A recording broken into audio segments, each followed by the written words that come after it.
Citizen that Indian Airlines flight IC814 has been hijacked. There is still no information on the identity of these men or their demands. The plane hijacked today. 1999 में Christmas से एक दिन पहले Indian airlines की नई दिल्ली तक की इस उड़ान के यात्रियों के लिए 1.25 घंटे का ये छोटा सा सफर खौफ और आतंक का लंबा सफर होने वाला था। इनमें से सभी यात्री अपनी मंजिल तक जिंदा पहुंचने वाले नहीं थे। अगले कुछ घंटों और दिनों की घटनाएं बहुत दूर तक अपना असर छोड़ने वाली थीं। आतंक के इस नाटक का अंत सारी दुनिया के लिए बेहद घातक असर छोड़ गया और आतंक के इतिहास में एक और अध्याय लिखा गया।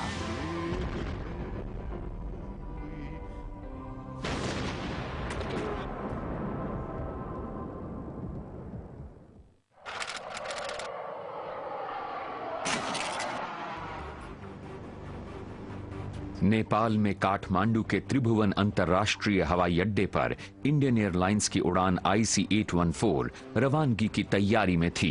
1 घंटा 20 मिनट में यह विमान भारत में नई दिल्ली पहुंचने वाला था। कॉकपिट में कैप्टन देवी शरण, को पायलट सिंह और फ्लाइट इंजीनियर जागिया उड़ान से पहले की जांच पड़ताल कर रहे थे। विमान के 178 यात्रियों में से ज्यादातर नेपाल में छुट्टियां बिताकर लौट रहे थे। क्रिसमस का मौका था, नई सदी बस हफ्ते भर दूर थी और सब मस्ती के मूड में थे।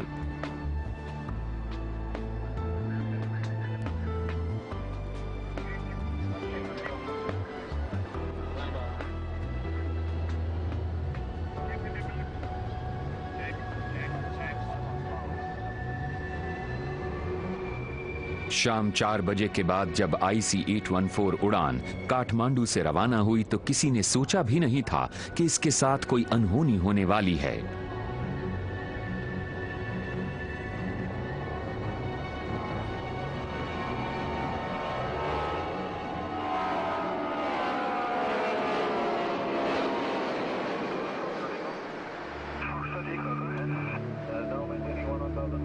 बहुत जल्द ये विमान भारतीय वायु सीमा में आ गया।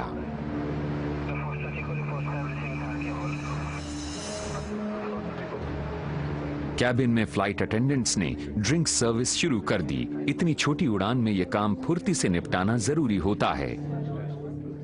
दिल्ली काठमांडू सेक्टर में सर्विस ठीक ठाक चल रही थी। मैंने सोचा कैप्टन्स को कुछ चाय कॉफी दे दी जाए।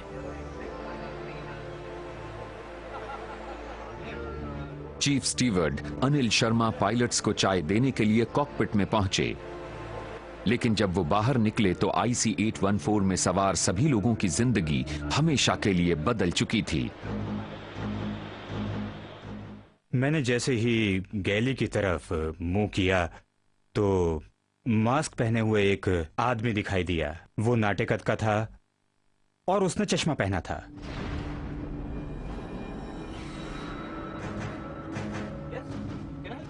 मुझे लगा कि मुझे फौरन कैप्टन्स को बताना चाहिए। मैंने इंटरकॉम की तरफ हाथ बढ़ाए। जब अनिल शर्मा लौट रहे थे तभी मैंने देखा कि एक आदमी कॉकपिट में घुस रहा है। कोई हरकत नहीं होनी चाहिए। ये बम भरवाने के लिए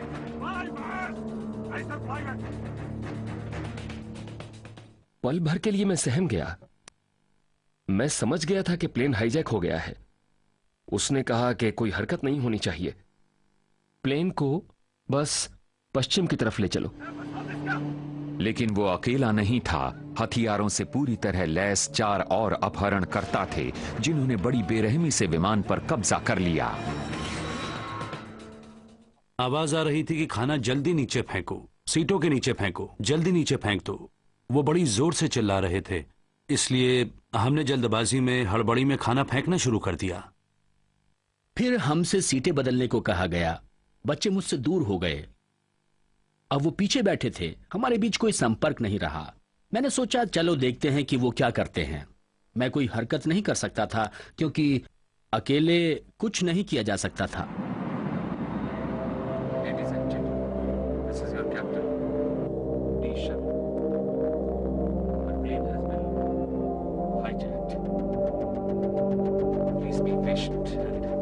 Listen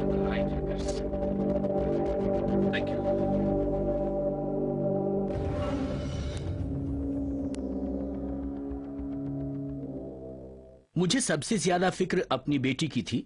वो मेरे पास नहीं थी, पता नहीं उसका क्या हुआ, वो बहुत दूर थी। मैंने अपनी आंखों की पट्टी हटाई और इस तरह हाथ उठाकर खड़ा हो गया और फौरन ही वो आदमी मुझ पर लपका और रिवॉल्वर तान कर बोला, चुपचाप बैठ जाओ वरना गोली मार दूंगा। सुन लिया?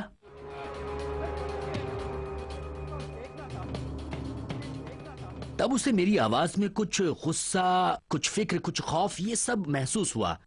शायद उसे लग गया कि ये आदमी नहीं मानेगा। उसने कहा, जल्दी से देख और बैठ जा। मैंने नजर घुमाई, उनकी तरफ देखा, वो दोनों वहां आराम से बैठे हुए थे। फिर मैं वापस अपनी सीट पर बैठ गया।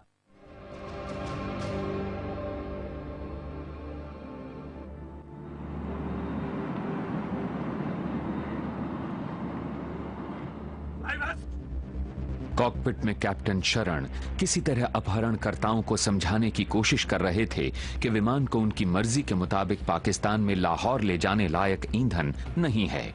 उसने पूछा, तुम्हारे पास कितना ईंधन है?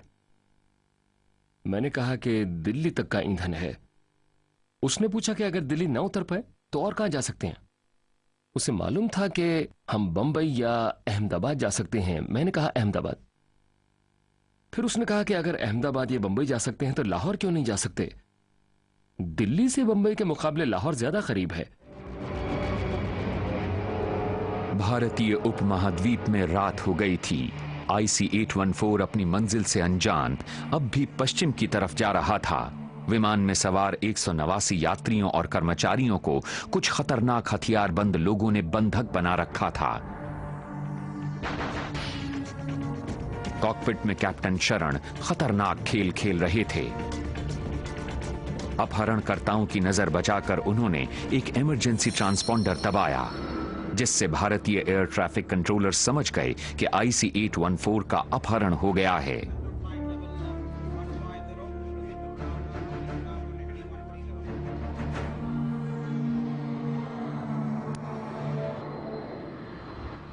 IC-814 में कैप्टन और अपहरणकर्ताओं के बीच कश्मकश चल रही थी। अपहरणकर्ता पाकिस्तान में लाहौर जाना चाहते थे, लेकिन कैप्टन किसी कीमत पर पाकिस्तान नहीं जाना चाहते थे। 6 महीने पहले ही कश्मीर में कारगिल में भारत और पाकिस्तान के बीच खूनी जंग में सैकड़ों लोग मारे गए थे। उसके घाव अभी तक ताजा थे। मैं लाहौर नहीं जाना चाहता था क्योंकि मैं अपना देश नहीं छोड़ना चाहता था। मैं भारत में किसी भी जगह पर उतरने को तैयार था ताकि सुरक्षा कर्मियों को मदद करने का मौका मिल सके। लाहौर ATC का रुख कैप्टन के काम आया। उन्होंने विमान उतारने से मना कर दिया। लाहौर ने अपनी वायु सीमा अपने विमानों के लिए भी बंद कर दी। इस बीच यात्री कैबिन में एक खतरनाक खेल शुरू हो गया था।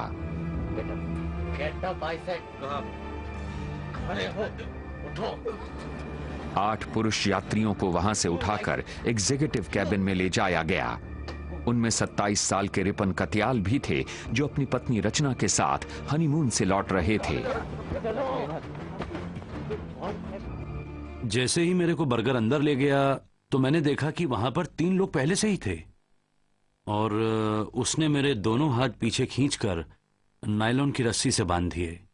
फिर सीट पीछे करने का बटन दबाया और बिल्कुल बैक में ले जाकर सीट फ्लैट कर दी और बेल्ट बांध दी मुझे। यात्री कैबिन की हलचल से बेखबर कैप्टन ने वक्त गुजारने का फैसला किया। मैंने अपनी रफ्तार करीब 40% कम कर दी क्योंकि मैं दिल्ली या अमृतसर कहीं भी उतरने के लिए ज्यादा से ज्यादा समय लेना चाहता था ताकि वहां तैयारियां हो सकें।